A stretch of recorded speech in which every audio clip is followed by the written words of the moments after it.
great to be back. You're listening to the Team High School Show on 101.7 The Team. And welcome back. Let's get back to the show with Gary Herron on your flagship station for APS Athletics, ESPN Radio 101.7 The Team. Back for the second quarter. Now let's go long distance, I'm pretty sure. Probably in his car on his way back from Hobbs, if I understand correctly.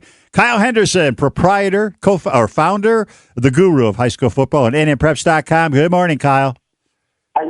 How you doing, Gary? Thanks for having me. What a night of high school football. Wow. Give it to us. Well, where do we start? There were so many upsets, and I have to correct you. I did not go to Hobbs last night. I was doing our high school football scoreboard. It's one of our more popular features, but more interesting stuff.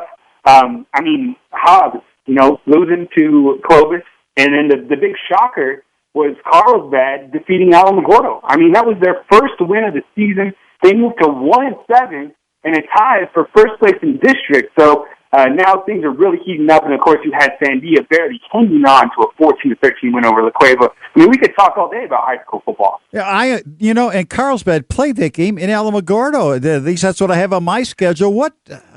I don't understand. Do you have any insight? Anybody tell you what happened? Carlsbad came out completely different kind of offense or was blitzing the whole game? Or what's the deal when something like that happens?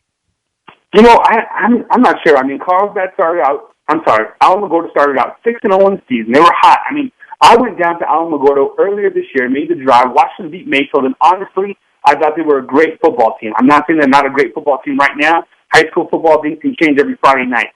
Carlsbad, if you look at their schedule, they played a gauntlet of a schedule. They played every top team in New Mexico pretty much, and they played them close.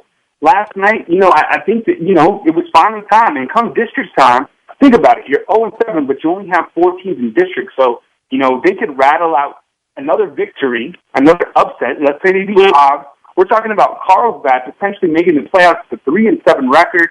It's possible. Anything can happen. And I'm sure Gary Bradley didn't have trouble getting the tape from his brother, Michael Bradley, from earlier. Yeah, and I think that may have put a dagger in Cibola's hearts because after that loss the other night to Rio Rancho, we were saying they may be on the bubble because they're only going to take one team from District 5, and that's going to be a tough choice. You have to take the district champion. The rest of the teams, especially with Valley showing nothing the last few games, it's probably going to come down to Albuquerque. Well, I guess it's still up in the air, isn't it? There's still a few teams with one loss apiece. West Mesa has got the 2-0 record so far. Valley's 0-3. Rio Grande's 0-2. Atrisco Heritage Academy 3-0. So that'll be the championship game on the 30th, Friday night. West Mesa, Atrisco Heritage Academy at New Senda, correct? Yeah, I think that's a playoff play-in game, and, they're playing for the district championship, and I think only one team from that district really has a resume to make it into the playoffs, and I think they're going to be at the number 12 seed. I think teams like Cibola and teams like Oñate are right now in the bubble, and Cibola, I watched them against Rio Rancho, and I think that Rod Williams is doing a fantastic job. They do have some guys on the team, but, to reel off 5 wins after losing so much talent, I think, that deserves some credit. Rio Rancho obviously looks great getting to 7-2. Josh Foley just blew my mind with some of his runs of the night. Oñate has an interesting game coming up with the Las Cruces Bulldogs. Right now, they're in a district position to where if they beat Las Cruces, I think Oñate jumps into the playoffs, and which would bump Cibola out. Now, I know Cibola has a win over Manzano, but remember, Manzano right now is in district lead in 2-6A, so you're probably scratching your head. It's probably hurting. But if you want to, kind of sort all that stuff out, we're talking playoffs all the time on NMPreps.com. Yeah, and as far as Cibola goes, I would take Gannon Chavez as my quarterback, and I wouldn't mind having Kazian Martin in the backfield either. So they've had a good season. To me, they're going to end up 6-4, but just 1-3 in district, and that's not really going to get it done, I don't think. Volcano Vista, they're going to beat Santa Fe next week and end up 2-2, so they're going to have the edge over the Cougars. So I think that's how that plays out. Yeah, I would agree. And I think Volcano Vista, despite their loss last night, 54-20 to Cleveland, they're a good ball club.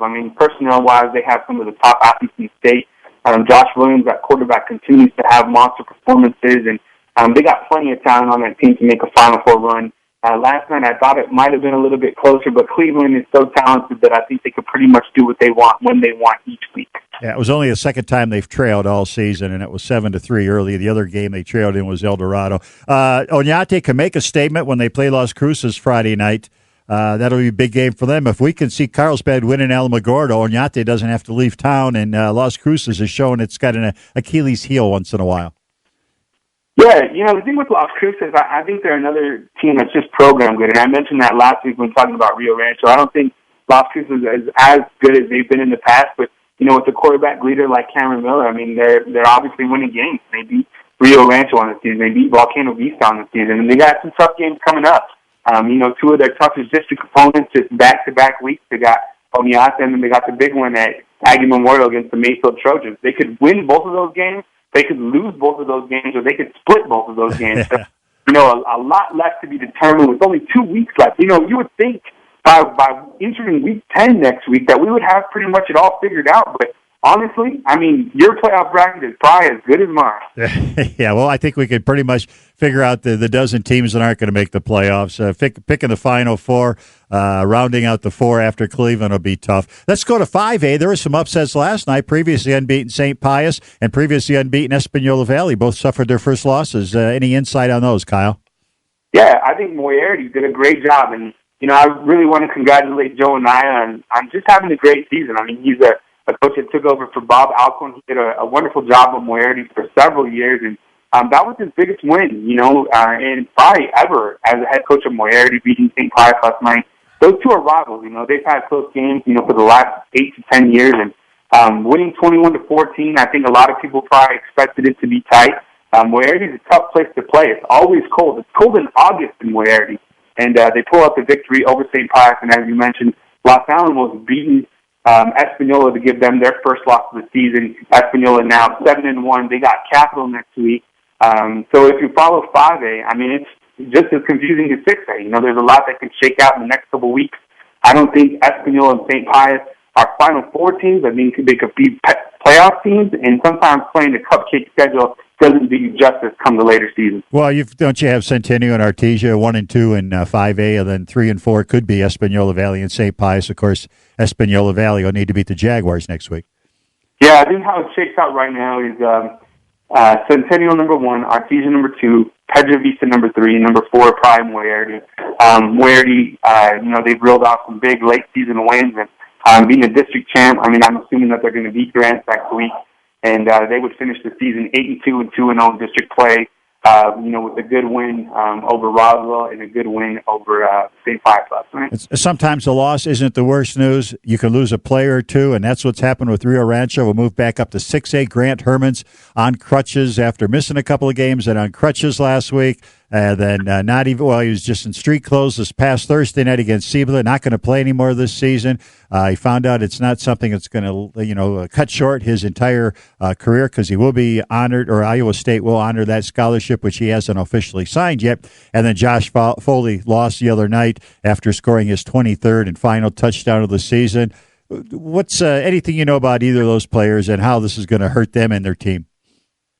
I mean, those are probably two Division I guys that they're losing. I mean, obviously, Grant Hermans, the offensive tackle was going to Iowa State, and that's a huge loss. And Josh Foley, I mean, what a night he had Thursday night. I mean, I tweeted out speed kills, and as he ran down the sideline, he blew everyone's hat off. And then to go down to the last play of the game, I haven't heard a status update on him if he's done or if he's coming back. But, hopefully he returns because that would be a tremendous loss, as you mentioned.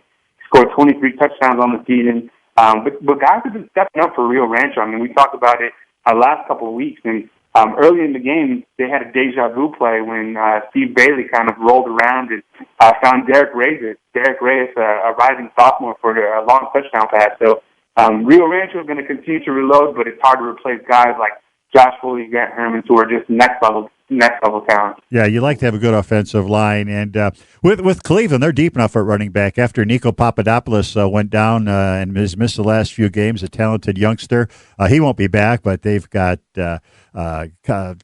Landry Hayes, and they've got Sean Nieto, who went for well over 100 yards last night, and Ortega's always a threat. But here's what Dave House texted me last night when I was at Newsenda about Josh Foley. Broken fibula and ligament damage, but 6 to 8 weeks, and he will be on road to rehab. He will defend his hurdle state title. So, there's some good news out of that, and plus he's only a junior. I think that's all we have for you, Kyle. Any other further comments here? Kyle Henderson, NMPreps.com. Hey, man, I always appreciate it, Gary. Thank you very much. Doing a great job. We'll see you on a football field sometime next week. Thank you, Kyle. That's Kyle Henderson. He's the guru for high school football. We're going to come back and talk to the aforementioned David Howes, the head coach of the Rio Rancho Rams. We're going to have his son in here, too, Josh Howes. We're going to be back. It's halftime. You're listening to the Team High School Show. I'm Gary Herron. Don't go away.